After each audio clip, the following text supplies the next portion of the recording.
दोस्तों, स्वागत है आपके अपने YouTube चैनल जी के नॉलेज में। दोस्तों, आज जो हम टॉपिक लेके आए हैं वो है बौद्ध धर्म।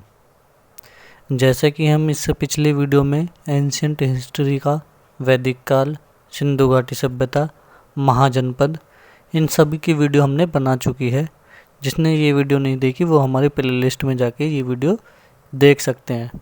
आज जो हम टॉपिक पे बात करेंगे वो है हमारा बौद्ध धर्म। बौद्ध धर्म से रिलेटेड सभी कंसेप्ट, सभी क्वेश्चन एक एक करके सबको देखेंगे। तो चलो शुरुआत करते हैं अपने टॉपिक की। तो इसमें पहले हम देखेंगे बौद्ध धर्म। बौद्ध धर्म के संस्थापक गौतम बुद्ध, इन्हें एशिया का ज्योतिपुंज या ज्योतिपिंड भी कहा जाता है। ठीक है। गौतम बुद्ध का जन्म 563 ईसा पूर्व में कपिलवस्तु के लुम्बिनी नामक स्थान पर हुआ था। इसमें ये क्वेश्चन पूछा जाता है कि गौतम बुद्ध का जन्म कौन सी जगह पर हुआ, तो यह नेपाल में है कपिलवस्तु। ठीक है ना, नेपाल में कपिलवस्तु के लुम्बिनी नामक स्थान पे हुआ था। इनके पिता का नाम पूछता है तो इनके पिता का नाम होता है शुद्धोधन, माता का नाम होता है माया देवी। और जब इनका जन्म हुआ था तो कुछ ही दिन बाद, इनके जन्म के कुछ ही दिन बाद यानी कि 7 दिन बाद इनकी माँ का जो है देहांत हो गया, मृत्यु हो गई थी। तो इनका जितना भी पालन पोषण है वो इनकी सौतेली माँ यानी कि मौसी ने किया था। इनकी जो मौसी थी प्रजापति गौतमी, उन्होंने इनका पालन पोषण किया था। तो यहाँ से एक क्वेश्चन ये भी बनता है कि गौतम बुद्ध की सौतेली माँ या मौसी का नाम बताइए, तो वो होता है प्रजापति गौतमी। इनके बचपन का नाम सिद्धार्थ था। ये सभी क्वेश्चन आपसे हर एग्ज़ाम में पूछे जा सकते हैं और पूछे गए भी हैं ये, तो इनको नज़रअंदाज बिल्कुल भी ना करें। गौतम बुद्ध के बचपन का नाम सिद्धार्थ था। बचपन से ही गौतम बुद्ध का मन आध्यात्मिकता की ओर था। देखो, जब इनकी माँ का देहांत हुआ तो इनके पिताजी ने गौतम बुद्ध को किसी बात की कमी ना हो, इस वजह से उन्होंने गौतम बुद्ध को अपने महल के अंदर ही सारी व्यवस्था प्रदान की। तो बचपन से ही गौतम बुद्ध का मन आध्यात्मिकता में था, इसलिए उनके पिताजी को ये डर था कि कहीं ये सन्यासी ना बन जाए। इसलिए इनके पिता ने इनका विवाह 16 वर्ष की आयु में ही यशोधरा से कर दिया। तो इनकी बीवी का नाम हो गया यहाँ यशोधरा। इनके पुत्र का नाम राहुल था। अपने साम्राज्य में भ्रमण के दौरान उन्होंने व्यक्ति जीवन की 4 अवस्थाओं को देखा, जिनके बाद उनके मन में वैराग्य उत्पन्न हो गया। अब वो 4 व्यक्ति कौन कौन थे जब ये घूमने गए थे? तो ये 4 व्यक्ति थे। एक बूढ़ा व्यक्ति, एक बीमार व्यक्ति, और एक वहाँ से किसी की मृत्यु होगी तो उसका शव लेके जा रहे थे, और चौथा जो व्यक्ति था वो था सन्यासी। अब जब ये 4 चीज़ें, पहली चीज़ ये बूढ़ा व्यक्ति यहाँ से जा रहा था, दूसरी ये बीमार व्यक्ति यहाँ पे दर्द से परेशान था, तीसरा ये शव लेके जा रहे थे, चौथा ये सन्यासी। अब इन चारों को देख के गौतम बुद्ध ने संन्यास लेने का निर्णय किया। क्यों किया? क्योंकि जब इस बूढ़े व्यक्ति को गौतम बुद्ध ने देखा तो ये बुढ़ापे में बहुत ही परेशान था अपने दुख से, अपने दर्द से। दूसरा ये व्यक्ति बीमार पड़ा है, ये अकेला ही बीमार पड़ा है, दर्द से कर्रा रहा है, कोई इसके पास सुनने वाला नहीं है। तो ये बात भी गौतम बुद्ध को बहुत ही बेकार लगी। तीसरा ये जो जा रहा है, इसमें तीसरी वस्तु जो उन्होंने देखी, ये मृत शरीर कि एक व्यक्ति जो मर गया है उसके शरीर को ले जा रहा है। तो गौतम बुद्ध को लगा जब इस दुनिया से हमें जाना ही है तो क्यों ना ईश्वर का ध्यान लगाया जाए। और चौथा व्यक्ति जो उन्होंने देखा वो था सन्यासी। ये जो है सन्यासी, जब सन्यासी को इन्होंने देखा तो जो 3 व्यक्ति थे वो अपनी ज़िंदगी से परेशान थे। और जो ये चौथे व्यक्ति थे सन्यासी, वो बड़े ही मज़े में अपनी ज़िंदगी आराम से बैठे थे पेड़ के नीचे, आराम से जो भिक्षा से मांगा हुआ खाना आराम से खा रहे थे। ना ही तन पे कपड़े थे इतने अच्छे, लेकिन जब भी मज़े में थे वो। तो गौतम बुद्ध ने उनके पास जाके पूछा कि ना ही आपके पास अच्छे कपड़े हैं और ना ही अच्छा खाने को है आपके पास, लेकिन फिर भी आप इतने खुश हैं, इसका क्या कारण है? तो सन्यासी ने बताया कि मैं इस दुनिया का त्याग कर चुका हूँ, मैं भगवान की लीला का वर्णन करता हूँ, और हर आदमी को अपने भगवान की वर्णन करना चाहिए। इस ज़िंदगी में, इस जीवन में भगवान से बढ़ के कुछ नहीं है। तो यहीं से गौतम बुद्ध का मन परिवर्तन हुआ सन्यास की तरफ, और गौतम बुद्ध ने निर्णय लिया कि अब वो सन्यास लेंगे। तो ऐसे ही चल के गौतम बुद्ध ने ये डिसाइड किया कि वो अब सन्यास लेंगे।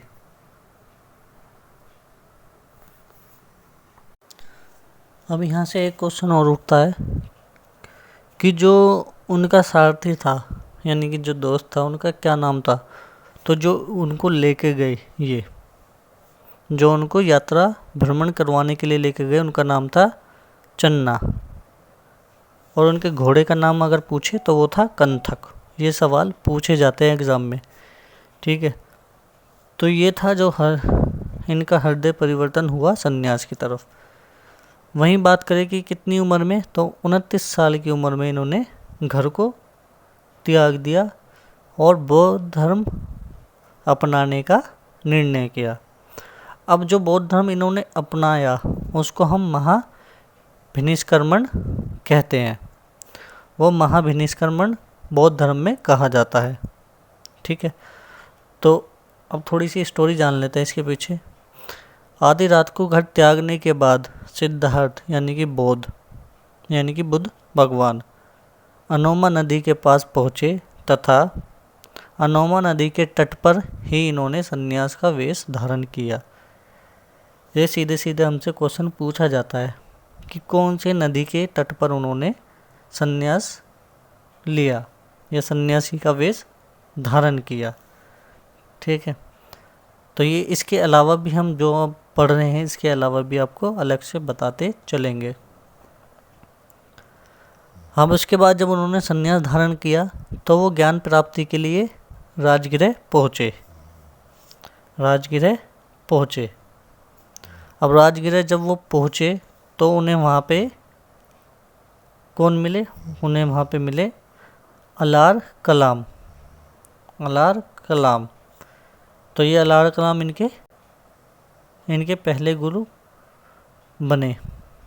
जो अलार कलाम थे ये इनके पहले गुरु बने, और इन्होंने इनको शिक्षा प्रदान की, किसकी? सांख्य दर्शन की, ठीक है ना। यानी कि जो गौतम बुद्ध थे उन्होंने अलार कलाम से सांख्य दर्शन की शिक्षा प्राप्त की। अब इस शिक्षा को प्राप्त करने के बाद गौतम बुद्ध वैशाली में रुद्रक रामपुत्र से मिले। ये इनके दूसरे गुरु बने थे, ठीक है ना। ये इनके दूसरे गुरु बने थे। अब इनसे भी इन्होंने कुछ शिक्षा प्राप्त की थी। गौतम बुद्ध के दो गुरु माने जाते हैं, एक अलार कलाम, दूसरा रुद्रक रामपुत्र। ये दो गुरु बने थे। अब इसके बाद क्या हुआ? इसके बाद वो फिर गया यानी कि बिहार का जो जिला है गया, वहाँ पहुँचे और वहाँ पे उन्हें 5 सन्यासी और मिले, ठीक है ना, जिनसे उनकी मित्रता हो गई। तो वहाँ पे पहुँच के उनके 5 मित्रों से मुलाकात हुई जो उनके मित्र बने, और वहाँ पे उन्होंने 1 साल तक तपस्या करी, और जो बाकी के 5 सन्यासी थे वो वहाँ से चले गए, क्योंकि उन्हें लगा कि भाई 1 साल से तपस्या कर रहे हैं, अभी तक हमें कुछ ज्ञान प्राप्त नहीं हुआ, तो वो वहाँ से चले गए। लेकिन गौतम बुद्ध ने 6 साल तक वहाँ पे तपस्या करी, और फिर उन्हें क्या हुआ, महाज्ञान की प्राप्ति हुई जो निरंजना नदी के तट पर हुई थी। तो पहले वो बिहार पहुँचे, फिर वहाँ पे वो 5 सन्यासी से मिले जो उनके मित्र बन गए। उनके साथ उन्होंने 1 साल तक तपस्या करी।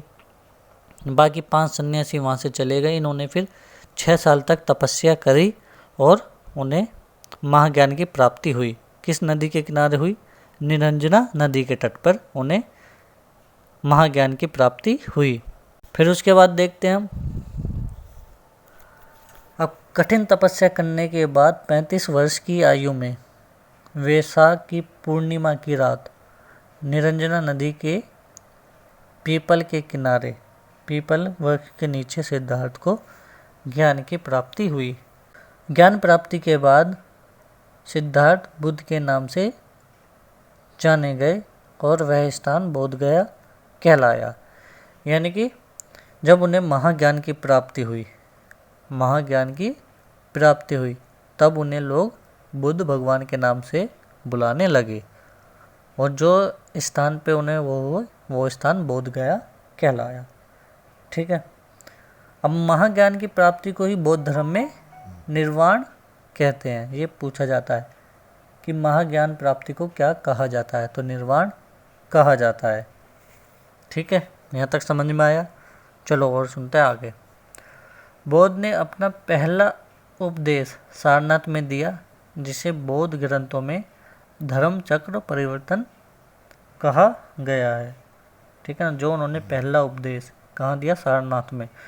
उसको ही बौद्ध धर्म में क्या कहा जाता है? धर्म चक्र परिवर्तन के नाम से कहा जाता है। और उन्होंने यह उपदेश पाली भाषा में दिया था। ठीक है, तो उन्होंने पहला उपदेश अपना सारनाथ में दिया, जिसको धर्म चक्र परिवर्तन कहा जाता है। और कौन सी भाषा में दिया? वो पाली भाषा में दिया। अब महाज्ञान प्राप्ति के बाद बुद्ध ने अपना अनशन खीर खा के तोड़ा था, जो खीर सुजाता नामक बच्ची ने उन्हें खिलाई थी। ये क्वेश्चन पूछे जाते हैं, इसलिए मैं आपको सारा डिटेल में बता रहा हूँ। तो आपसे क्वेश्चन पूछ लेगा, महाज्ञान प्राप्ति के बाद गौतम बुद्ध ने अपना अनशन कैसे तोड़ा था? तो गौतम बुद्ध ने अपना अनशन खीर खा के तोड़ा था। अब भाई ये हैं कुछ 4 कथन जो महात्मा बुद्ध ने कहे थे। पहला कथन है हमारा, संसार दुखों से भरा है, हर दुख का कोई ना कोई कारण है, सभी दुखों का सबसे बड़ा कारण इच्छा है, इस इच्छा पर नियंत्रण पाया जा सकता है। तो गौतम बुद्ध ने ये पहला पॉइंट जो कहा, वो जो उन्हें 4 व्यक्ति मिले थे, उन 3 को देख के उन्होंने ये बोला कि संसार दुखों से भरा है और किसी न किसी और हर दुख का कोई ना कोई कारण होता ही है। और इसका जो सबसे बड़ा कारण बताया उन्होंने, वो बताया व्यक्ति की इच्छा, कि अगर व्यक्ति अपनी इच्छा पे कंट्रोल कर ले तो वो अपने दुख पे कंट्रोल पा सकता है।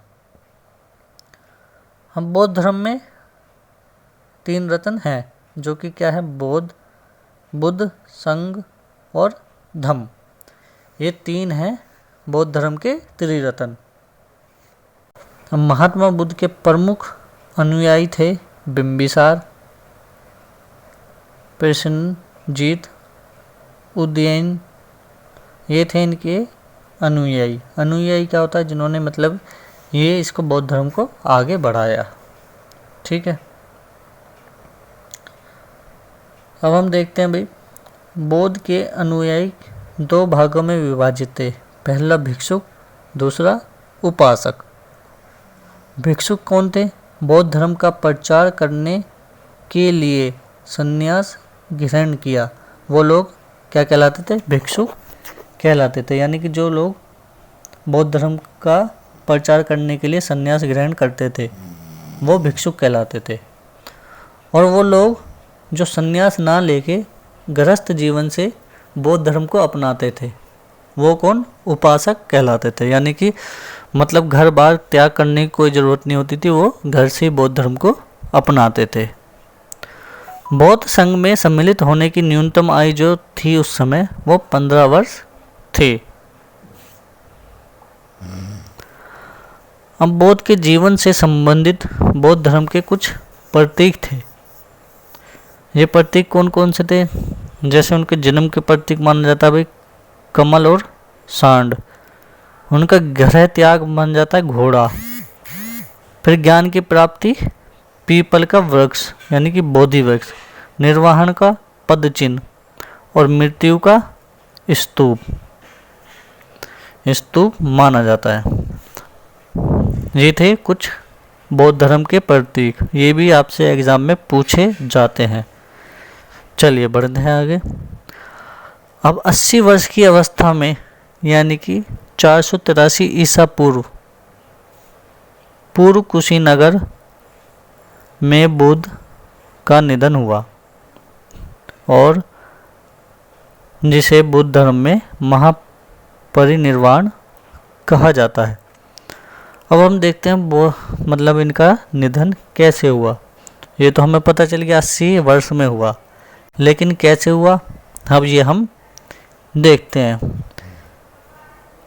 देखो, जब इन्होंने कुशीनगर में इनका अंतिम उपदेश इन्होंने कुशीनगर में दिया था, ठीक है, इन्होंने अंतिम उपदेश जो है अपना कुशीनगर में दिया था।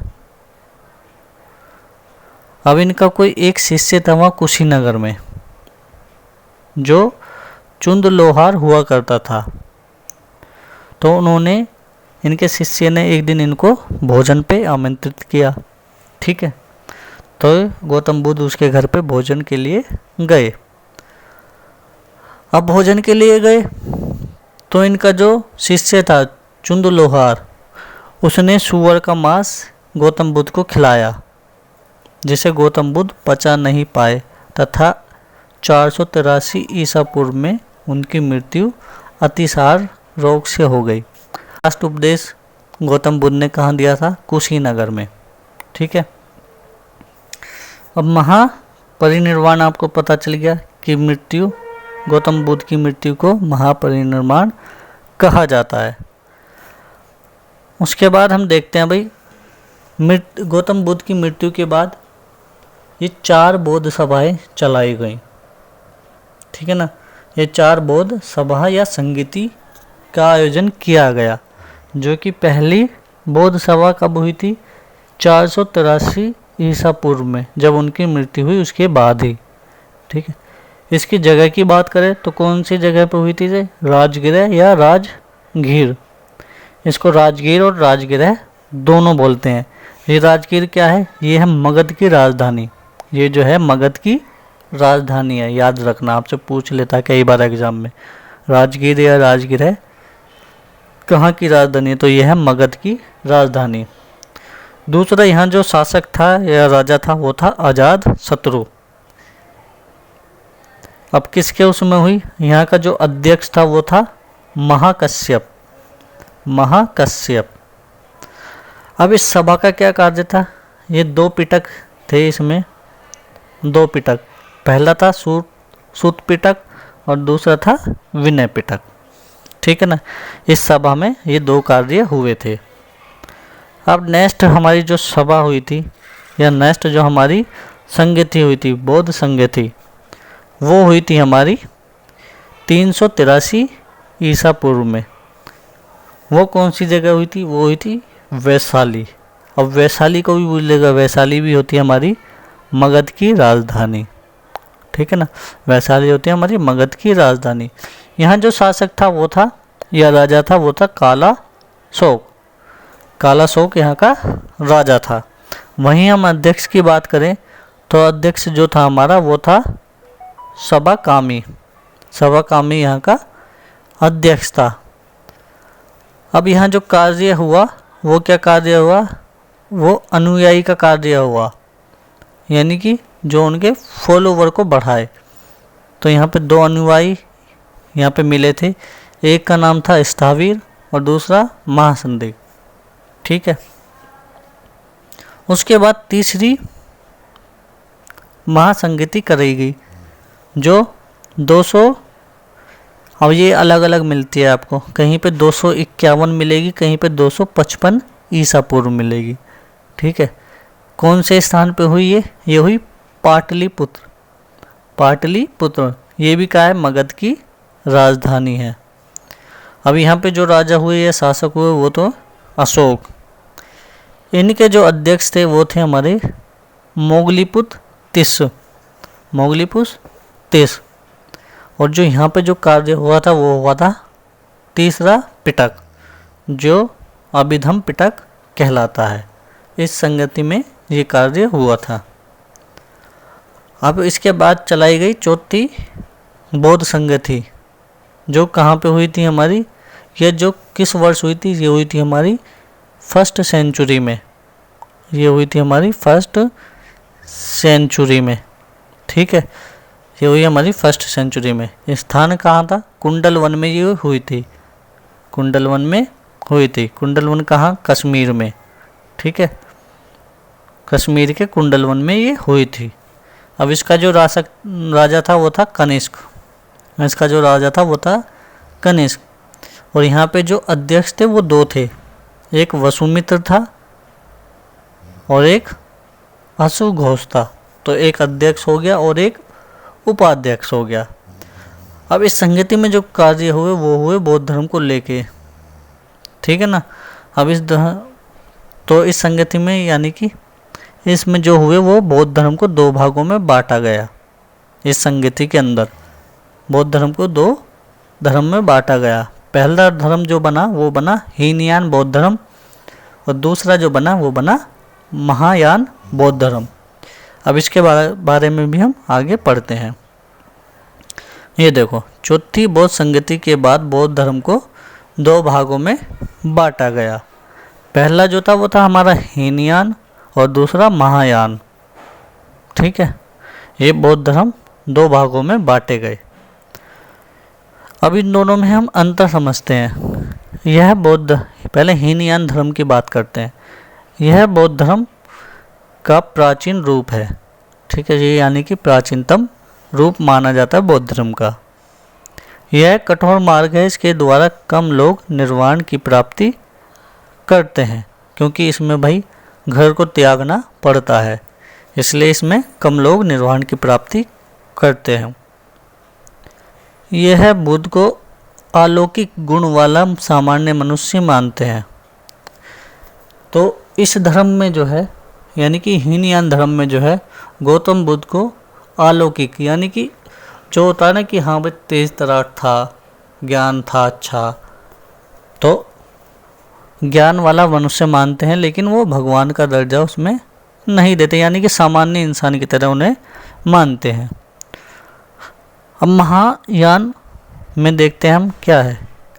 यह नवीन रूप माना जाता है बौद्ध धर्म में। ठीक है ना।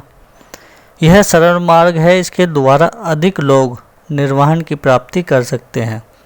क्यों कर सकते हैं, हमें सरल मार्ग क्यों माना जाता है, क्योंकि इसमें हमें घर त्याग की जरूरत नहीं होती है। यह बौद्ध धर्म, यह बुद्ध को भगवान मानते हैं। तो ये जो लोग होते हैं, ये जो महायान धर्म के लोग होते हैं, ये बुद्ध भगवान को क्या मानते हैं, अपना भगवान मानते हैं। बुद्ध भगवान को भगवान मानते हैं। हम हीनयान का द्वारा पढ़ते हैं, हम कुछ पॉइंट हैं। यह बुद्ध के प्रतीकों की पूजा करते हैं। ठीक है ना। ये लोग क्या होते हैं, जो हमने अभी बताए थे कि जैसे उनके घोड़े के या कमल के उसके चिन्ह मिले थे ना, तो ये उनके प्रतीकों की पूजा करते हैं, जो उनके प्रतीक मिले हैं, वहाँ से चिन्ह मिले हैं। इनके ग्रंथ पाली भाषा में रचे गए हैं, जैसे कुछ उपदेश गौतम बुद्ध ने भी पाली भाषा में दिए थे। ये कर्म एवं धर्म में विश्वास करते हैं। इसका प्रचार प्रसार लंका, वर्मा, थाईलैंड, कंबोडिया आदि देशों में हुआ है। ठीक है ना। यानी कि इन्होंने भाई गौतम बुद्ध का प्रचार भारत देश में भी किया है। अब महायान की बात करते हैं, तो ये केवल गौतम बुद्ध की मूर्ति की पूजा करते हैं, जबकि हीनयान में क्या है, वो उनकी प्रतीक जो उनके चिन्ह हैं उनकी पूजा करते हैं। तो महायान में ये बुद्ध की मूर्ति की पूजा करते हैं। इनके ग्रंथ संस्कृत भाषा में रचे गए हैं, जबकि हीनयान में पाली भाषा में रचे गए हैं। ये परोपकार में विश्वास करते हैं। ठीक है ना। ये लोग हीनयान वाले क्या है, कर्म और धर्म में विश्वास रखते हैं, और ये लोग परोपकार में विश्वास करते हैं, महायान वाले। इसका प्रचार प्रसार चीन, तिब्बत, जापान, कोरिया आदि देशों में हुआ है, ठीक है ना। तो इनका भी प्रचार हुआ है, दोनों का प्रचार हुआ है। तो यहाँ हीनयान और महायान में आपको समझ में आ गया होगा। अब बौद्ध साहित्य जो त्रिपिटक है, ये मूल रूप में पाली भाषा में लिखे गए हैं, और इनकी जो संख्या है वो 3 है, 3, ठीक है ना। ये त्रिपिटक कौन है? पहला है विनय पिटक, दूसरा है सुत्त पिटक, और तीसरा है अभिधम पिटक। अब विनय पिटक देखते हैं। इसमें भिक्षु एवं भिक्षुणियों के आचरण संबंधी नियम है, यानी कि जो विनय पिटक है इसमें जो भिक्षुक होते हैं या जो भिक्षुणी होती हैं उनके आचरण के संबंधित नियम लिख रखे हैं। सुत्त पिटक क्या है? इसमें बौद्ध धर्म के उपदेश संकलित है, यानी कि जो बौद्ध धर्म में उपदेश दिए गए हैं वो इसमें लिखे हुए हैं। अभिधम पिटक, इसमें बौद्ध धर्म की दार्शनिक व्याख्याएं दी गई हैं। इसका सबसे महत्वपूर्ण भाग कथा वस्तु है, यानी कि इसका एक और भाग है जो है कथा वस्तु, और इसमें बौद्ध धर्म की दार्शनिक व्यवस्थाओं का वर्णन किया गया है। ये जातीय कथाएं हैं, ये मूल रूप से पाली भाषा में रची गई हैं। इनकी जो संख्या है वो 549 है, और इनमें गौतम बुद्ध के पूर्ण जन्मों की कथाएं सुनाई गई हैं। दूसरा है हमारा बुद्ध चरित्र। इसकी रचना संस्कृत भाषा में की गई है, और इसके द्वारा अश्वघोष द्वारा इनकी रचना की गई है। यह एक महाकाव्य है। इसमें बुद्ध का जीवन वृत्त एवं उनकी शिक्षा का वर्णन किया गया है, यानी कि इस चरित्र में जो बुद्ध चरित्र है इसमें गौतम बुद्ध की जीवन, यानी कि उन्होंने कैसे अपना जीवन बिताया और क्या क्या उन्होंने शिक्षा प्राप्त की, इसका वर्णन इसमें किया गया है।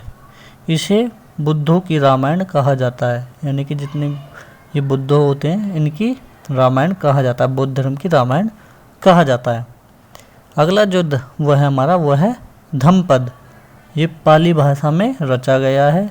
इसे बौद्धों की गीता कहा जाता है, ठीक है ना। तो ये हो गई भाई बौद्धों की गीता, और बुद्ध चरित्र जो है इसको बुद्धों की रामायण कहा जाता है। तो ये था हमारा बौद्ध धर्म। अब एक एक चीज़ हमने देख ली है। इससे पहले हम क्वेश्चन पे बढ़ें, तो उससे पहले एक बार और हम इस चैप्टर को रिवाइज कर लेते हैं कि भाई इसमें क्या क्या हुआ और क्या क्या हमने इस चैप्टर में पढ़ा। तो चलो शुरुआत करते हैं। जैसे पहले हम देखते हैं कि भाई गौतम बुद्ध का जन्म कहाँ हुआ। तो गौतम बुद्ध का जन्म नेपाल में कपिलवस्तु लुम्बिनी में हुआ। अब कौन से साल में हुआ? तो 563 ईसा पूर्व में उनका जन्म हुआ। वहीं इनके बचपन की नाम की बात करें तो उनका बचपन का नाम था सिद्धार्थ। गौतम बुद्ध के पिता का नाम शुद्धोधन, गौतम बुद्ध की माता का नाम महामाया, और इनकी मौसी का नाम प्रजापति गौतमी। इनकी पत्नी गौतम बुद्ध की पत्नी का नाम करें तो वह है यशोधरा। गौतम बुद्ध के बेटे का नाम राहुल, और इनके दोस्त यानी कि सारथी का नाम चन्ना, घोड़े का नाम कंथक। इन्होंने घर कितने साल की उम्र में त्यागा? तो 29 साल की उम्र में इन्होंने घर को त्यागा। बौद्ध धर्म में घर त्यागने को क्या कहा जाता है? बौद्ध धर्म में घर त्यागने को महाविनिष्क्रमण कहा जाता है। अब इन्होंने साधु का अपना जो था सन्यासी का वेश किस नदी के तट पर अपनाया था? तो अनोमा नदी के तट पर इन्होंने सन्यासी का वेश धारण किया था। इन्होंने अपनी पहली शिक्षा कहाँ प्राप्त करी? तो इन्होंने अपनी पहली शिक्षा राजगृह में प्राप्त करी। गौतम बुद्ध के पहले गुरु का नाम बताइए। गौतम बुद्ध के पहले गुरु का नाम अलार कलाम है। अलार कलाम से गौतम बुद्ध ने कौन सी शिक्षा प्राप्त की? अलारकाम से गौतम बुद्ध ने सांख्य दर्शन व योग दर्शन की शिक्षा प्राप्त की थी। गौतम बुद्ध ने दूसरी शिक्षा कहाँ प्राप्त की? गौतम बुद्ध ने दूसरी शिक्षा वैशाली में रुद्रक रामपुत्र गुरु से प्राप्त की थी। ठीक है ना, तो ये इनके दूसरे गुरु थे रुद्रक रामपुत्र। गौतम बुद्ध को महाज्ञान की प्राप्ति कहाँ हुई थी? गौतम बुद्ध को महाज्ञान की प्राप्ति बिहार गया में हुई थी। किस नदी के तट पर हुई थी? तो निरंजना नदी के तट पर गौतम बुद्ध को महाज्ञान की प्राप्ति हुई थी। अब बोलेगा आपको कि किस पेड़ के तट पे गौतम बुद्ध को महाज्ञान की प्राप्ति हुई थी? तो पीपल के पेड़ के नीचे गौतम बुद्ध को महाज्ञान की प्राप्ति हुई थी। ठीक है। गौतम बुद्ध ने अपना पहला उपदेश कहाँ दिया था? गौतम बुद्ध ने अपना पहला उपदेश सारनाथ स्थान पर दिया था। जो उन्होंने पहला उपदेश दिया उसको धर्म चक्र प्रवर्तन कहा जाता है। बौद्ध धर्म के त्रिरत्न बताइए। तो वो कौन से त्रिरत्न भाई? पहला है बुद्ध, दूसरा है संघ और तीसरा धम्म। ये इनके त्रिरत्न थे। बौद्ध संघ में प्रवेश करने के लिए कम से कम उम्र कितनी होनी चाहिए? तो बौद्ध संघ में जो प्रवेश लेने के लिए उम्र 15 वर्ष होनी चाहिए। गौतम बुद्ध ने अपना आखिरी उपदेश कहाँ दिया था, यानी कि अंतिम उपदेश? तो गौतम बुद्ध ने अपना अंतिम उपदेश कुशीनगर में दिया था। गौतम बुद्ध की मृत्यु कौन से वर्ष हुई? गौतम बुद्ध की मृत्यु 483 ईसा पूर्व में हुई थी। हुई गौतम बुद्ध की, उसको बौद्ध धर्म में क्या कहा गया? तो जो उनकी मृत्यु हुई उसको महापरिनिर्वाण कहा गया। अब आते हैं बौद्ध संगति के ऊपर, महासंगति जो करवाई गई थी। तो पहला पूछेगा भाई कि प्रथम बौद्ध संगति या प्रथम बौद्ध महासभा कहाँ कराई गई थी? तो कहाँ कराई गई थी? वो राजगृह में करवाई गई थी। राजगृह क्या है? मगध की राजधानी है। वहाँ का रूलर जो था यानी कि राजा वो अजातशत्रु था और वहाँ का जो अध्यक्ष था वो महाकश्यप था। इसमें कार्य हुए 2 पिटक, सूत पिटक और विनय पिटक के। बौद्ध संगति में दूसरी महासंगति कब करवाई गई और किस जगह करवाई गई? तो दूसरी बौद्ध संगति 383 ईसा पूर्व में वैशाली में करवाई गई, जिसके शासक कालाशोक थे और अध्यक्ष साकम मीर थे। तीसरी महासभा कहाँ कराई गई? तो तीसरी महासभा पाटलिपुत्र में करवाई गई, जिसके शासक थे अशोक और अध्यक्ष जो थे वो थे मौगलीपुत्र तिस्म। चौथी महासभा कहाँ करवाई गई? तो चौथी महासभा कश्मीर में करवाई गई, जिसके शासक थे कनिष्क और वहाँ जो अध्यक्ष थे वो थे वसुमित्र और अशुघोष। यहाँ पे जो काम किया गया वो बौद्ध धर्म को 2 भागों में बांटा गया, हीनयान और महायान बुद्ध में। तो ये थे भाई हमारा चैप्टर। अब इस चैप्टर को हमने अच्छे से कर भी लिया है और दोबारा मोटा मोटा रिवाइज भी कर लिया है। अब इसके हम क्वेश्चनों को देखते हैं, कैसे क्वेश्चन एग्जाम में पूछे जाते हैं।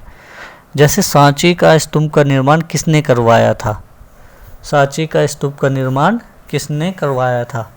तो ये हो जाएगा भाई अशोक ने सांची का स्तूप का निर्माण करवाया था।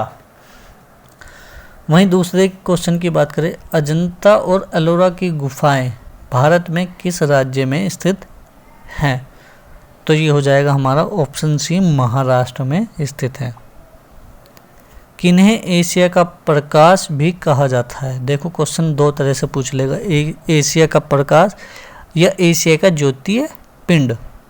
ठीक है, तो गौतम बुद्ध को कहा जाता है। गौतम बुद्ध ने महापरिनिर्वाण कहाँ लिया था? महापरिनिर्वाण कहाँ लिया था? तो इसका ऑप्शन हो जाएगा ऑप्शन बी, महापरिनिर्वाण यानी कि मृत्यु। ठीक है ना, ये बुद्ध धर्म में महापरिनिर्वाण कहते हैं यानी कि मृत्यु को। तो मृत्यु कहाँ हुई थी गौतम बुद्ध की? वो हुई थी कुशीनगर में, वो हुई थी हमारी कुशीनगर में। तो इसका सही आंसर हो जाएगा ऑप्शन बी। सारनाथ स्तंभ का चक्र निम्न में से किसे इंगित करता है? ऑप्शन ए कानून, क्रांति, प्रगति या धर्म। तो ये करता है प्रगति को। ठीक है, नेक्स्ट क्वेश्चन है हमारा, कौन सा स्थान गौतम बुद्ध से संबंध नहीं है? तो सारनाथ भी भाई संबंध करता है, बोध गया भी संबंध करता है, कुशीनगर भी, पावापुरी ऐसा है जो नहीं करता। तो यहाँ पे हमारा राइट ऑप्शन हो जाएगा ऑप्शन डी। ठीक है, नेक्स्ट, भगवान बुद्ध ने अपना पहला धर्म उपदेश कहाँ दिया था? तो जो उन्होंने पहला धर्म उपदेश दिया था वो कहाँ दिया था? हमारा ऑप्शन सी, सारनाथ में। विख्यात बोरोबुदुर बुद्ध मंदिर कहाँ स्थित है? तो ये जो मंदिर है ये है भाई हमारा इंडोनेशिया में। ये क्वेश्चन पूछे जाते हैं, आप देख भी सकते हैं, यहाँ पे प्रीवियस ईयर भी लिखा हुआ है। बुद्ध की मृत्यु किस वर्ष में हुई थी? गौतम बुद्ध जो थे उनकी मृत्यु कब हुई थी? अभी हमने पढ़ा है 483 ईस्वी में, यानी कि ऑप्शन ए। बुद्ध धम्म और संघ को मिलाकर कहते हैं, क्या कहते हैं भाई इनको? त्रिरत्न। ऑप्शन ए हो जाएगा हमारा इस क्वेश्चन का राइट ऑप्शन। बौद्ध धर्म का संरक्षण कुषाण शासक कौन था? जो कुषाण शासक था वो कौन था भाई? वो था कनिष्क। ऑप्शन डी हो जाएगा हमारा राइट आंसर। बुद्ध की मृत्यु जहाँ हुई थी वह स्थान अब कहाँ है? जहाँ पे यानी कि कुशीनगर में जो हुई थी मृत्यु, वो स्थान अब पूछ रहा है कि अब कहाँ है? तो वो स्थान है अब उत्तर प्रदेश में। ऑप्शन डी हो जाएगा हमारा राइट आंसर। धर्म चक्र परिवर्तन किया गया था, कहाँ किया गया था? धर्म चक्र परिवर्तन जो किया गया था वो कहाँ किया गया था? सारनाथ में। ऑप्शन सी हो जाएगा हमारा राइट आंसर। बौद्ध का जन्म कब हुआ था? देखो ये एसएससी में पूछा हुआ 2013 और 15 में। ठीक है, ऐसी कुछ क्वेश्चन सब में पूछे गए हैं। तो बौद्ध का जन्म जो हुआ था वो हुआ था हमारा ऑप्शन बी, लुम्बिनी में। लुम्बिनी में हुआ था इनका जन्म। गौतम बुद्ध का वास्तविक नाम क्या था? यानी कि जो उनका बचपन का नाम था वो था हमारा सिद्धार्थ। ऑप्शन बी हो जाएगा हमारा, ऑप्शन ए हो जाएगा हमारा राइट आंसर। त्रिपिटक धर्म ग्रंथ का सबसे त्रिपिटक धर्म ग्रंथ का संबंध किस धर्म से है? तो इनका जो संबंध है वो है हमारा बौद्ध धर्म से।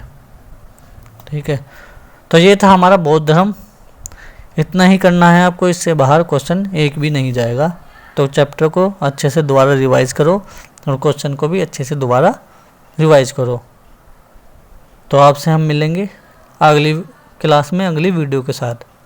तो आपको हमारी वीडियो कैसी लगी हमें कमेंट करके ज़रूर बताएं और हमारे चैनल को लाइक, शेयर, सब्सक्राइब ज़रूर करें ताकि आने वाली वीडियो की नोटिफिकेशन आपको मिलती रहे। चलो तब तक के लिए बाय, टेक केयर।